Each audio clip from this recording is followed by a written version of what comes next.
아멘. 우리가 지난주에 이어서 이 맹인의 이야기를 다시 한번 좀 곱씹어 보고자 합니다. 이 맹인의 믿음이 어디에서 나왔는가? 어떻게 이런 믿음을 가지게 되었는가? 예수님께 주여 내가 믿나이다 하면서 그 자신의 인생을 다 맡겼습니다. 이 맹인이요. 이 맹인의 신앙은 연수가 짧습니다. 이번에 잠깐 얼굴 본 것 말고 갑자기 손을 또 치유해 주신 것 말고는 예수님을 가르침을 들은 적도 없고 배운 바도 적은 그런 사람인데 어떻게 이런 큰 믿음을 갖고 자기의 삶을 다 던질 만큼 예수님을 따르기로 결심했을까? 그게 참 궁금했습니다. 그때 우리가 지난주에 이야기했던 것처럼 성 어거스틴이 말했던 것처럼 신앙이라는 것은 이해가 되어야지 믿는 게 아니라 오히려 믿을 때에 이해가 된다. 믿을 때 이해가 된다라고 그렇게 말했습니다. 여러분, 주님께서 맹인에게 내가 나를 믿느냐 물을 때 맹인이 주여 당신이 누구시니까 내가 믿고자 합니다 라고 했습니다. 이 말은 주님 당신이 누군지 제가 좀 알고 싶습니다. 아직 잘 모르겠습니다. 그렇지만 제가 먼저 믿고 싶습니다. 다 이해는 되지 않지만 당신이 누군지는 잘은 모르겠지만 제가 믿고 싶습니다 라고 그렇게 말했습니다. 여러분, 이 믿으려고 할 때 저 너머의 세계가 갑자기 보이기 시작하는 것입니다. 이 창문인 것 같아요. 믿음이라는 것은 너머의 세계를 볼 수 있는 창문입니다. 어두웠던 내 마음에요. 이 믿음은 밝은 빛으로 비추어 주시고 영원한 세계를 보게 해주는 것입니다. 그래서 우리가요, 믿고자 하는 그 노력이 있으면 몰라도 좋습니다. 믿고자 하는 노력이 있으면 주님은 그 믿음을 기쁘게 보시고 그에게 확신을 주시는 것입니다. 그러니까 이 사람이 마지막에 뭐라 했습니까? 주여 내가 믿나이다. 주여 내가 믿나이다 라 했습니다. 여러분, 우리는요 좀 더 알아야 되겠다 해서 배워야 한다는 부담감이 있습니다. 내가 온전한 신앙을 갖기 위해서는 새가족 교육도 배워야 될 것 같고, 이제 마쳤으니까 제자 훈련도 받아야 될 것 같고, 교리 교육도 받아야 될 것 같고, 매일 성경을 읽어야 될 것 같고, 또 이렇게 읽다 보면 아직 마음에 막 차지 않는 마음이 있어서 내가 신학교도 가야 될 것 같고, 신학교 가면 끝나지 않습니다. 대학원에 가야지 좀 더 알 것 같고, 대학원 가도 끝나지 않아요. 저기 유학 가서 박사학위까지 받아야지 내가 이제 예수님을 더 알 것 같다라는 그런 생각이 듭니다. 그런데요, 그게 끝이 있을까요? 끝이 없습니다. 아무리 배워도 끝이 없습니다. 신학 박사가 돼도요, 또 다른 분야의 전문 분야를 또 전공하려고 하게 됩니다. 이게 사람의 마음의 한계인 것 같아요. 지식이 약간의 도움은 줄지 몰라도 확실한 믿음을 주는 건 아니라는 겁니다. 지식은 확실한 믿음을 주는 건 아닙니다. 우리는 모두 다 이 초대교회를 모범으로 삼고 초대교회를 이끌었던 지도자들, 제자들, 예수님의 제자들을 사도라 하는데요. 사도들과 초대교회 성도들을 우리 신앙의 모범으로 삼고 있습니다. 그런데 그 사람들이요, 자기 목숨을 아끼지 않고 예수를 위해서 다 드렸습니다. 그런데 그들을 보면 우리처럼 이렇게 오늘도 자유롭게 와서 예배를 드리는 그런 환경이 안 됩니다. 그들은요, 우리처럼 설교를 마음껏 들을 수 있는 환경이 아닙니다. 그리고 성경 공부를 할 수가 없었습니다. 그때 이 사도들이 또 그 자리에 서기까지 신학교도 없었습니다. 그럴 수가 없는 거예요. 예수님의 제자들은요, 대부분 일자 무식한 사람들이었습니다. 다 무식한 사람들이었습니다. 그런 배움이 없어도요, 그들의 믿음은 우리보다 분명합니다. 지금도 그들의 믿음을 모범으로 삼고 있습니다. 세상에 한 발, 교회에 한 발, 양다리 그런 신앙이 아니라 분명한 결단을 내렸던 사람들입니다. 그때는요, 우리는 늘 예배 때마다 주기도문을 외우는데 그때 주기도문을 외우면 붙들려 갑니다. 하늘에 계신 우리 아버지요 하면 붙들려 갑니다.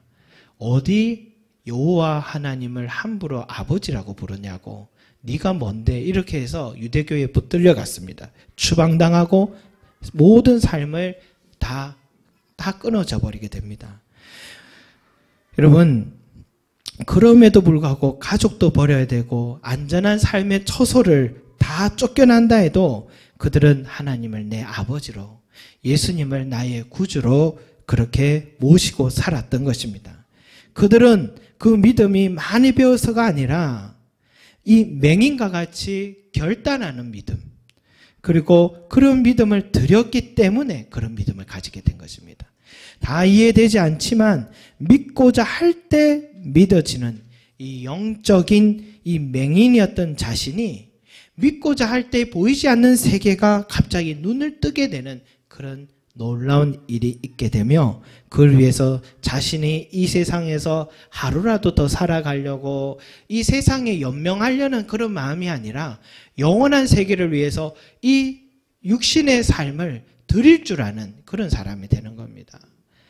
내가 누구네 밭에서 소작농으로 일을 하는데 밭에서 일을 하다가 땅을 파다 보니 그 속에 옛날에는 은행이 없으니까 보화를 다 땅 밑에 많이 숨겼거든요. 그런데 누군가는 숨겼는데 잊어버렸던가 봐요. 큰 보화가 그 땅 속에 있어서 그걸 발견하고 갑자기 이 사람이요, 남의 돈을 꾸어서라도 이 밭을 살려고 하는 겁니다. 그 밭의 주인도 이 사람이 이 헐값에 좋지도 않은 밭을 왜 살려고 하나 이해가 되지 않았는데, 그런데 이 사람만 알고 있는 거예요. 다른 사람은 어리석다, 미쳤다라고 말할지 모르고 재개발할 것도 아닌데 왜 이 땅을 살까라고 생각할지 모르는데 이 사람은 알고 있습니다. 왜?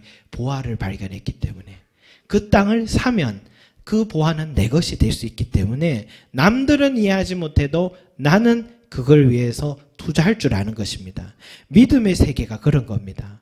다른 사람들은 우리가 왜 이렇게 사는지 다 이해하지 못하지만 우리는 참된 보배 대신 예수 그리스도를 마음에 모시고 그 가치를 깨달았기 때문에 이 예수를 위해서 내 삶을 드리고 시간을 드리고 주님 앞으로 나가는 것입니다. 아깝지가 않아요.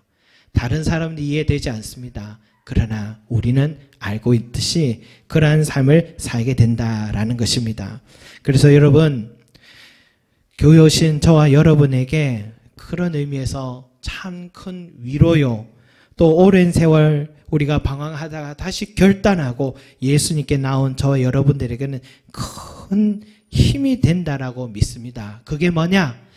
우리가 많이 배워서 많이 이해해서 믿어지는 게 아니라 믿음을 드릴 때에 믿어진다라는 것입니다. 믿음을 드릴 때에 이해가 되는 그런 은혜, 저와 여러분에게 있는 줄로 믿습니다. 여러분, 모태신앙이 아니어서 나는 왜 이제 신앙생활을 시작해서 내 지난 날이 아까워, 그게 중요한 게 아닙니다. 오랜 세월 신앙생활 못해도 좋습니다. 오늘 맹인과 같이 제가 믿겠습니다 결단하시면 바로 여러분의 삶은 주님의 은혜의 자리로 들어가게 될 줄로 믿습니다. 여러분, 예전에요, 이 믿음이 없던 정말 초신자신 그런 한 성도가 주중에 교회에 찾아왔어요. 교회에 갑자기 찾아와서, 목사님, 저에게 이런저런 지금 어려움이 있는데 이런 기도도 하나님이 들어주실까요? 라고 물었습니다. 그런데 제가 들어봐도 제가 하나님이라도 별로 들어주고 싶지 않은 그런 기도 제목, 너무 자기 자신만을 위한 기도 제목이었던 것 같아요. 그런데도 제 마음속에, 그러나 하나님이 지금 이 사람이 이 기초적인 기도의 제목을 갖고 왔지만, 그러나 하나님 앞에 나와 있는 이 초신자의 이 믿음을, 이 태도를 기쁘게 보지 않으실까 하는 그런 생각이 찾아와서, 그래서 하나님이 기특하게 생각하실 것 같아서 이 시간에 하나님이 이 사람의 기도를 들어주시면 이 사람은 정말 큰 믿음이 생기겠다라는 생각이 들었습니다. 그래서 하나님이 들어주실까요? 라고 물었을 때 제가 분명하게 뭐라고 했냐면, 물론이죠. 하나님은 반드시 들어주실 것입니다. 라고 했습니다. 그렇게 얘기하지 않으면 바로 그때 점쟁이한테 가려고 했기 때문에 하나님이 안 들어주신다 하면 바로 점집으로 갈 가능성이 커서 무조건 붙들어 두려고 들어주신다라고 얘기를 했었습니다. 여러분, 그런데 제가 조건을 단 적이 있다 했어요. 조건이 있습니다. 성도님, 오늘부터 매일 성경책을 읽으십시오. 구약이 어려우면 신약 성경 마태복음부터 매일 읽으십시오 라고 했습니다. 그리고 그 오늘 말씀하신 그 기도 제목을 성경을 읽고 기도하십시오. 오늘부터 그 일이 이루어지는 그때까지, 응답받는 그날까지 꼭 성경 읽고 기도할 수 있겠습니까? 하니까 이분이요, 물론 할 수 있겠다라고 말하는 겁니다. 정말 매일 말씀과 기도 생활을 하고 있는가 해서 한 번은 신방을 간 적이 있습니다. 신방을 갔는데 이분이 개인 병원을 운영하는 의사였습니다. 의사였는데 그 의사 가운에요, 요 포켓 주머니에 조그만한 포켓 성경책을 딱 꽂고 계신 거예요. 그걸 딱 보여주면서 목사님, 제가 이렇게 치료하는 시간을 제외하고는 항상 성경을 읽고 있었습니다 하면서 그 마태복음부터 포켓 성경을 줄을 착착착 쳐놓았던 그 성경을 보여주시더라고요. 참 귀하다, 귀한 믿음이다 하는 생각이 들었습니다. 의사가 됐던 사람이라서 그런지 학교 다닐 때 숙제를 잘했구나, 역시 숙제 잘한 사람이었구나 하는 생각이 들었습니다.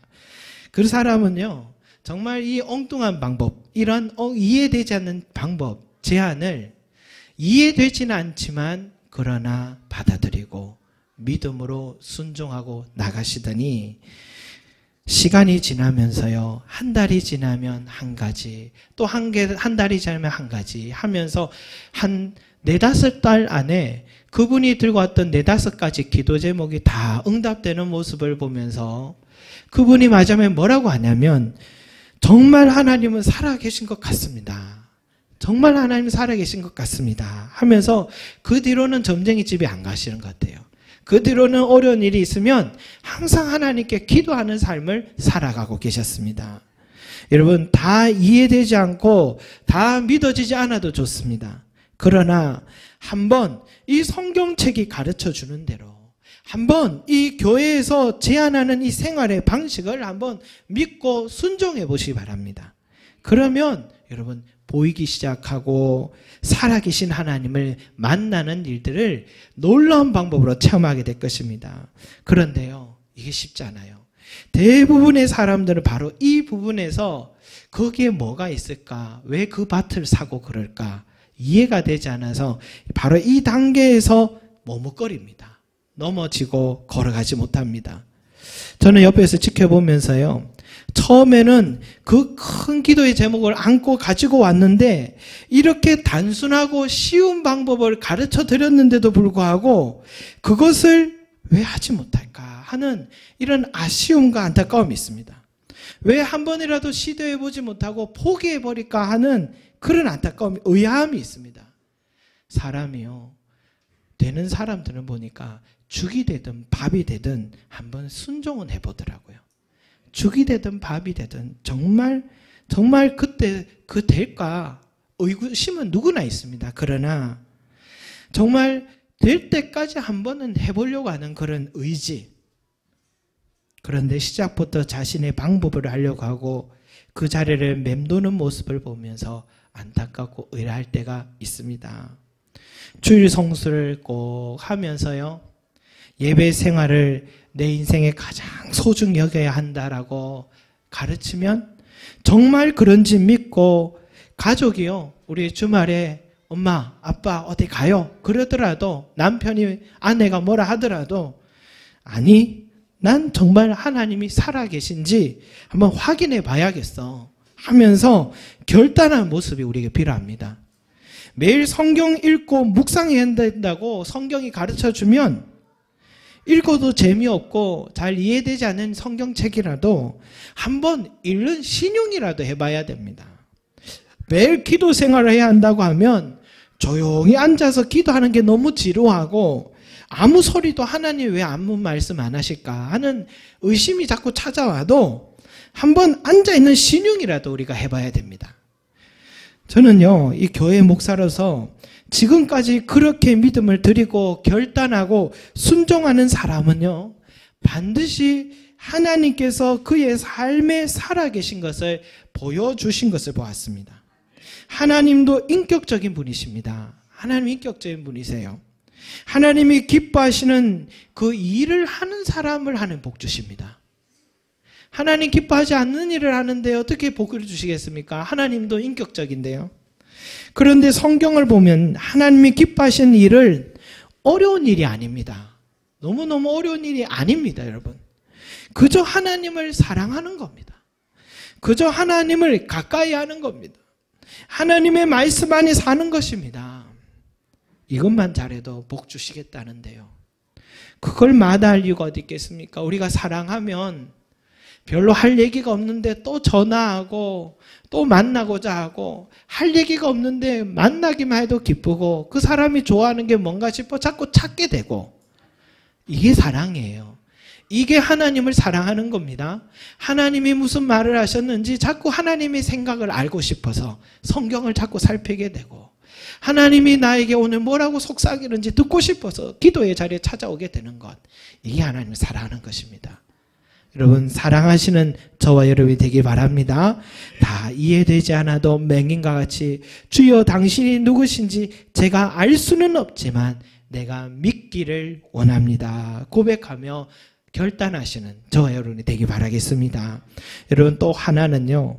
오늘 예수님의 이 말씀 속에 중요한 진리가 있는데 뭐냐면 보지 못하는 자들은 보게 하고 보는 자들은 맹인이 되게 하려 함이라 했습니다. 보지 못하는 자들은 보게 하고 보이는 자들은 보지 못하게 하려 함이라. 맹인이 되게 하려 함이라. 이게 무슨 뜻일까? 무슨 또 신보일까? 왜 보지 못하는 사람은 보게 하는 것까지는 좋은데 왜 보는 사람은 맹인 되게 하려는 이게 무슨 마음일까? 이해가 되지 않았는데 가만히 생각해 보면 여러분 보지 못하는 자들을 보게 한다라는 것은 이 심령이 가난한 자에게 주님은 다가오셔서 위로하시고 그 마음이 교만한 자는 자기 교만 때문에 항상 눈먼 인생이 되게 하신다라는 것입니다. 맹인과 같이 인생이 가장 밑바닥에 내려간 사람, 그 사람은 마음이 가난합니다. 주님은 그렇게 마음이 가난한 자를 위로하기 위해서 치유하시고 회복 주시기 위해서 이 세상에 오셨다라는 것입니다. 여러분 사무엘 선지자를 낳은 어머니의 이름이 뭡니까? 한나입니다. 이 한나라는 이 여인이요. 이 남편 이 엘가나에게는 부인이 둘이 있었습니다. 지금도 중동 지역은 여전히 그렇죠. 일부 다처제 나뉘나요. 분인나라는 여인이 있었고 그 다음 한나라는 여인이 있었는데 분인나라는 여인은 자식을 잘 낳았습니다. 그런데 한나는 자식을 못 낳았습니다. 그러니까 이 한나가 항상 열등감과 아픔이 있는 거죠. 아들을 낳지 못하면 여자 인간 취급도 못 받는 게 그 당시에 시대 문화지 않습니까? 요즘은 딸을 낳아야지 인정받는 시대가 되었던 것처럼 그 당시에는 이 아들을 못 낳으면은 정말 여인으로서 어려운 상황이었습니다. 그러나 다행히 남편이 이 한나를 더 많이 사랑해 주었던 것 같아요. 그런데 이 분인나가 자식이 없는 한나를 항상 괴롭혔습니다. 성경에 분인나가 그를 심히 격분하게 하여 괴롭게 하더라. 분인나가 그를 격분시킴으로 그가 울고 먹지 아니하니. 얼마나 구박하고 갑질을 했으면 먹을 수도 없을 만큼 가슴이 아프고 힘들었습니다. 아들을 낳지 못하는 것도 한 여자로서 자괴감이 큰데 자식을 낳았다며 갑질하는 이 분인나로 인해서 살고 싶지가 않았던 게 한나 마음입니다. 그녀의 마음이 가난했습니다. 그녀의 마음이 보이지 않았습니다. 앞이 보이지 않았습니다. 그 가난한 마음을 갖고요. 그 한나가 찾아왔던 곳이 어디냐? 바로 성전입니다. 성전에서 괴로운 마음으로 기도하는데 얼마나 괴로웠는지 기도를 하는데 말이 안 나오고 입만 중얼중얼하고 몸을 흔들하고 있으니까 뒤에 있던 선지자가 엘리 선지자가 제사장이 보더니 술 먹고 왜 교회 와서 저러고 있나? 술 먹고 왜 취해가지고 저러나 하면서 그러면 안 된다고 술 먹고 교회 오면 안 된다고 하니까 이 한나가 하는 말이 제사장님 제가 술 취한 게 아니라 저는 마음이 슬픈 여자입니다. 그래서 하나님께 지금 제 마음을 쏟아내고 있는 것입니다. 라고 했습니다. 이런 남편을 잃었고 두 아들을 잃었던 한 여인, 이제 이방 며느리 한 사람 데리고 고향 땅 베들레헴으로 돌아왔을 때 동네 사람들이 그녀에게 이렇게 묻습니다. 이 사람이 나오미냐? 그러니까 이 나오미란 여인이 하는 말이 나를 나오미라 하지 마라. 나를 말하라 하라. 하나님이 내 인생을 너무 괴롭게 하셨다. 이민을 갈 때는 풍족했는데 지금 이래 돌아올 때는 빈털터리가 되게 하셨구나. 내가 이렇게 하나님께 벌을 받아 괴로운데 어떻게 나를 나오미라 부르느냐. 나오미란 이름의 뜻이 뭐냐면 기쁨이란 뜻입니다. 그런데 말하라는 뜻은 뭐냐면 고통이란 뜻입니다. 그래서 나를 나오미라 부르지 말고 고통이라 해라. 말하라 해라 라고 했습니다.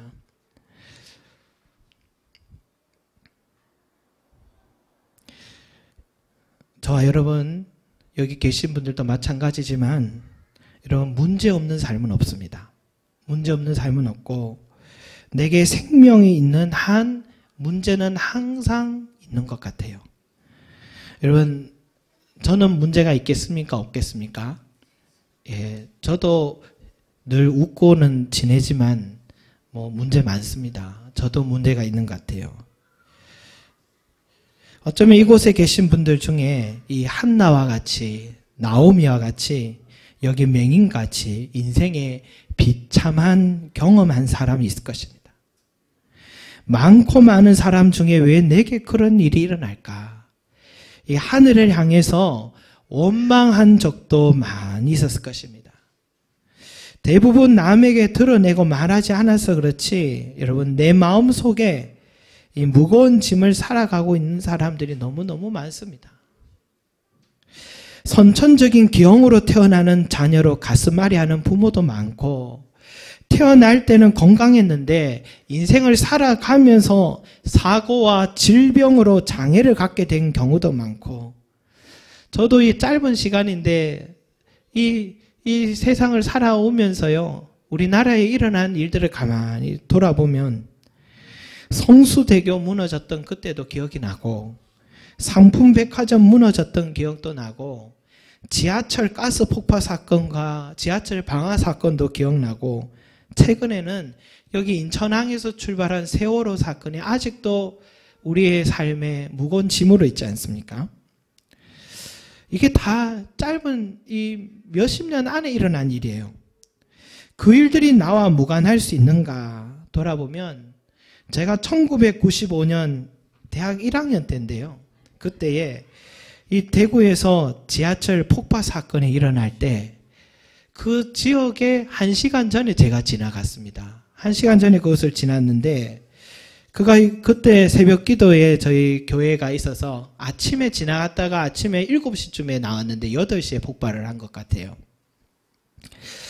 2003년에 이제 대구에 지하철 방화 사건이 있었는데 수많은 사람들이 문을 열지 못해 죽는 순간에 그 순간에 제가 그 위를 지나가고 있었습니다. 그날 그 시간이 대학을 졸업식을 하고 시내에 식사하러 가든 중앙상가 지역을 식사하든 가든 그때 그 시간이었습니다. 왜 저기 연기가 나지 하고 지나갔던 그때인 것 같아요. 여러분 지금 우리가 지금 동인천이지만 여기에서 세월호가 또 출발했습니다. 어느 누구도요 살아가면서 이런 사고를 막을 수도 통제할 수도 또 내가 그 자리에 나와 무관하다고 말할 수도 있는 사람은 아무도 없습니다. 모든 인생은 문제가 있고 사고의 위험이 있고 죽을 수 있다는 이 비참함, 나를 나옴이라 하지 말고 나를 마라라 하라고 했던 그 절규는 어쩌면 저와 여러분의 절규가 될 수도 있다라는 것입니다. 맹인이었던 자는 선천적으로 인생의 비참함을 경험한 사람입니다. 한나는 결혼 후에 자식을 낳지 못했고 본인나의 갑질과 괴롭힘을 당해 비참함을 경험한 사람입니다. 나오미는 며느리와 함께 의지할 사람 하나 없는 빈털터리가 되어서 고향으로 베들레헴으로 돌아온 비참한 인생입니다. 그런데 왜 성경책에는 이 비참한 인생의 이야기들을 우리에게 말하고 있는지 아십니까? 그 비참함, 그곳이 끝이 아니기 때문입니다. 우리 인생의 그 비참한 그 자리가 끝이 아니기 때문입니다. 모든 인생이 경험할 수밖에 없는 그 비참함을 성경이 왜 얘기해 주고 있느냐? 우리에게 그 비참함에서 어떻게 극복할 수 있고 회복할 수 있는지 가르쳐 주기 위하여서 상세하게 기록하고 있다는 것을 여러분 믿으시기 바랍니다. 여러분, 한나는요, 하나님 앞으로 나와 기도했습니다. 너무너무 비참할 때 그녀는 하나님 앞에 나와 술 취한 사람처럼 기도할 힘이 없어서 하나님 앞에 나와 기도했습니다. 여러분, 나오미는 하나님 말씀대로 살아가는 고향 땅 베들레헴으로 하나님의 날개 아래로 다시 찾아왔습니다. 맹인은 성자 하나님이신 예수 그리스도를 향하여서 자신의 인생을 던졌습니다. 그래서 한나는 사무엘을 낳고도 그 후로도 아들 셋을 더 낳았고 딸 둘을 더 낳았습니다. 여러분, 나오미는요, 며느리를 통해서 보아스라는 유력한 능력의 남자를 또 사위를 보게 되고 풍족한 삶을, 빈털터리에서 풍족한 삶을 살게 하고 그 뒤로는요, 그의 그 후손을 통해서 다윗의 조상이 되었습니다. 나오미가 예수 그리스도의 조상이 되었습니다. 그래서 맹인은 예수 그리스도를 인생의 주인으로 모심으로써 그는요, 이 세상에서 삶은 얼마나 더 살았는지 모르겠지만 영원한 세계를 그는 소유하게 되었습니다. 사랑하는 성도 여러분, 비참함, 그것은요, 내 인생의 가장 은혜로운 시간이 될 수도 있습니다.